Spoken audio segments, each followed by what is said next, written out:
नमस्ते मित्रों, श्रीमद् भागवत गीता जीने की राय अध्याय 5 श्लोक नंबर 13, 14, 15 में आपका फिर से एक बार स्वागत है। सर्वकर्माणि मनसा संन्यस्य आस्ते सुखम वसी नौ द्वारे पूरे देहि न एव कुर्वनन कार्यन।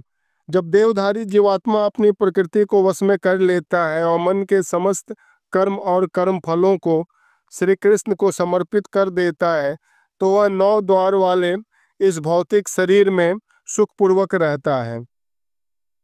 जीव के शरीर के भीतर वास करने वाले भगवान ब्रह्मांड के समस्त जीवों के नियंता हैं। यह शरीर 9 द्वार, 2 आंख, 2 नथुने, 2 कान, 1 मुंह, 1 गुदा और उपस्थ से युक्त है। अतः कृष्ण भक्त युक्त कर्मयोगी व्यक्ति शरीर के बाह्य तथा आंतरिक दोनों कर्मों से मुक्त रहता है। न कर्तव्यम न कर्माणि लोकस्य सृजति प्रभु न कर्म फल संयोगम स्वभाव तु प्रवर्तते। शरीर रूपी नगर का स्वामी देहधारी जीवात्मा ना तो कर्म का सृजन करता है, न लोगों को कर्म करने के लिए प्रेरित करता है, न ही कर्म फल की रचना करता है। यह तो उसके अंदर की प्रकृति और प्रवृत्ति है जो कि उसके द्वारा ये सारे कर्म करवाती है।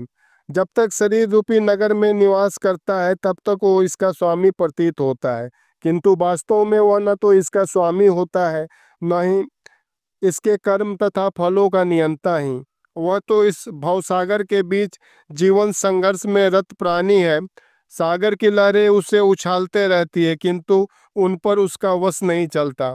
उसके उद्धार का एकमात्र साधन है कि दिव्य कृष्ण भक्त युक्त कर्मयोग द्वारा समुद्र से बाहर आए। इसी के द्वारा समस्त अशांति से उसकी रक्षा हो सकती है। न आदते कस्यचित् पापम न च एवं सुकृतम विभु अज्ञानेन आवृतम ज्ञानम तेन मुह्यन्ति जंतवः। परमेश्वर न तो किसी के पापों को ग्रहण करते हैं न पुण्यों को, किंतु सारे देहधारी जीव उस अज्ञान के कारण मोहग्रस्त रहते हैं जो उनके वास्तविक ज्ञान को आच्छादित किए रहता है। भगवान परमात्मा के रूप में जीव के चिरसंगी रहते हैं। फलते हुए प्रत्येक जीव की इच्छाओं को उसी तरह समझते हैं जिस तरह फूल के निकट रहने वाला फूल की सुगंध को। इच्छा जीव को बद्ध करने के लिए सूक्ष्म बंधन है। भगवान मनुष्य की योग्यता के अनुसार उसकी इच्छा को पूरा करते हैं, किंतु जब कोई कृष्ण की इच्छा करता है तो भगवान उसकी विशेष चिंता करते हैं, उसे इस प्रकार प्रोत्साहित करते हैं कि भगवान को प्राप्त करने की उसकी इच्छा पूरी और वो सदैव सुखी